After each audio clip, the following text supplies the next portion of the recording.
They look like us, they act like us, and some call them our evil twins. What are doppelgangers? Welcome to Haunted Road Media. I'm author and ghost historian Mike Ricksecker. Explore the connected universe with us. Doppelganger is a German word which essentially means double walker. But when we think of doppelgangers, we usually think of a supernatural phenomenon that has created a copy of us, a look-alike version of us. And in some traditions, this is an evil twin. Early concepts of doppelgangers actually date back as far as ancient Egypt, in their concept that the human soul has 7 different parts. The Ka part of the soul is a life force or spirit, the double of the physical form, according to ancient Egyptian beliefs. And the hieroglyphic representation was of double arms. In Norse mythology, a Vardagur is a type of phantom predecessor, performing a person's actions before they even do it. This type of doppelganger is somewhat like a ghostly version of déjà vu, in which the spirit mimics the human in their walk, talk, and appearance just before they arrive on the scene, confusing witnesses who could have sworn they just saw the person do the exact same thing, whatever that may have been. In our recent video on fairies, we covered the tragic story of Bridget Cleary, whose husband Michael murdered her when he believed her to be a fairy changeling. In Irish fairy lore, fairies can kidnap a person to the fairy realm and replace them in our world with a changeling who looks exactly like the person they've kidnapped. In 1895, Michael thought this of Bridget when she became very ill, and he eventually took her life, thinking he was destroying an evil fairy twin.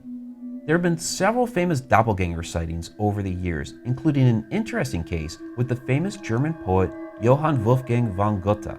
In his autobiography Dichtung und Wahrheit, or Poetry and Truth, Goethe recounted a confrontation he once had with his own doppelganger. While traveling on the road to Drusselheim to visit a young woman with whom he was having an affair, he was distressed and lost in his own thoughts. At one point, Goethe glanced up and spotted a man dressed in a gold-trimmed gray suit, but just as quickly as he had looked, the man vanished. Several years later, while traveling on the same road, the poet realized he was wearing the same gold-trimmed gray suit he had seen on the vanishing man years beforehand. Goethe was his own doppelganger. Keep that story in mind for later. Emilie Sagee was a 32-year-old French school teacher in the 19th century, and one day while she was writing on the blackboard in the classroom, her doppelganger appeared right beside her. 13 students in the class witnessed their teacher's double standing right beside herself, copying each move Emilie made precisely. The only difference is that the doppelganger wasn't holding any chalk. During the next school year, the teacher's double was seen several times. The most amazing of these was when 42 students witnessed Emilie working in the school's garden gathering flowers, yet her double suddenly appeared in a chair before them in the room in which they were sitting. Heads turned to and fro as they saw the teacher sitting in the chair, yet through the window they saw her working in the garden. 2 of the girls approached the doppelganger in the chair, but they stated they felt a strange resistance in the air. Moments after their attempt, the image of Emilie Sagee in the chair slowly disappeared. Our friend Meg Fisher had a doppelganger experience at a haunted house she lived in as a child and writes about it in her upcoming book, A Haunting at 2095, under the pen name Rosella C. Rowe. I'll provide the link in the description once the book is released. One night when Meg was a teenager, she woke up to the sound of someone putting away the dishes in the kitchen. She got up, walked to the hallway, and peeked out. She saw the kitchen lights were on and assumed her mother was awake and putting away the dishes, so Meg crept down the hallway into the living room, and as she neared the kitchen, her mother walked through the garage door and into the kitchen. She stopped dead in her tracks when she saw Meg.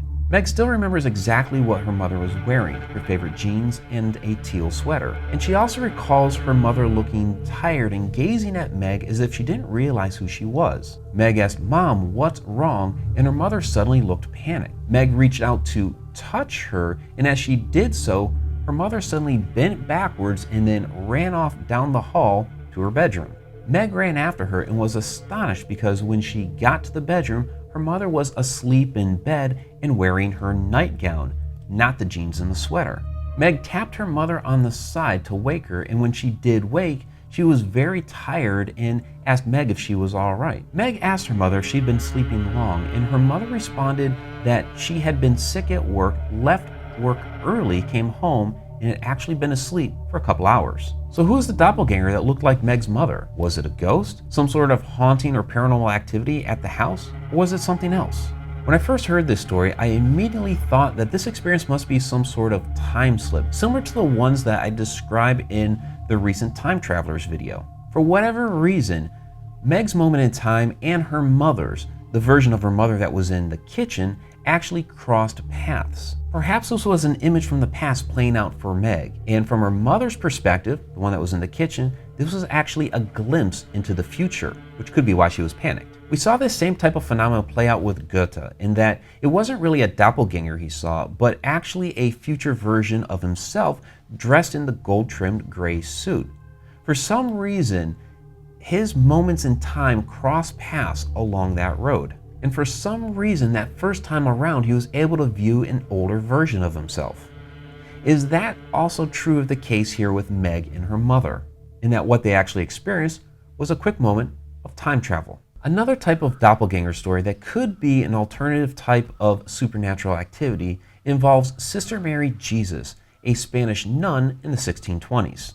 Father Alonso de Benavides encountered Jumanos Native American Indians in the New World in what is now New Mexico, and discovered these Native Americans already practiced Roman Catholic rituals, carried crosses, and knew the Catholic invocations in their own tongue. Since they had never met Spaniards before, this was astonishing to the missionary. He asked them how they came to know these practices, and the Jumanos told them they'd been instructed by a woman in blue who had been coming to them for years and taught them this religion in their own language. When Father Alonso returned to Spain, he reported his findings and discovered there Sister Mary of Jesus of Agreda, who claimed to have traveled to New Spain in spirit to reach out to the Native Americans there. Several eyewitness accounts describe Sister Mary falling into trances where she would suddenly become light as a feather, with just the slightest breeze able to blow her about. When she would wake, she could recall specific details about the geography she saw and the people she encountered, including the garments they wore. It's believed her double appeared more than 500 times to Native Americans across New Mexico, Texas, and Arizona, and for the last 400 years there's been an active movement to canonize Sister Mary as a saint in the Roman Catholic Church. Although this was certainly a case in which an identical form of Sister Mary was walking around North America in the 1620s, this wasn't some sort of spirit mimicking her, and it definitely wasn't an evil twin. What this appears to be is a case of mental projection, physical astral projection, if you will, in which Mary was able to project a physical form of herself across the seas to proselytize the New World. Perhaps that's what most of the reported cases of doppelgangers are, time travel incidents or physical projections of the spirit. It's quite possible that these doubles aren't paranormal entities trying to copy us, but are actually different kinds of supernatural versions of our own selves. We'll continue to explore these possibilities in our continued journey through the connected universe. And for more information about different kinds of supernatural entities, please check out our other videos off to the side. I'm Mike Ricksecker. Until next time.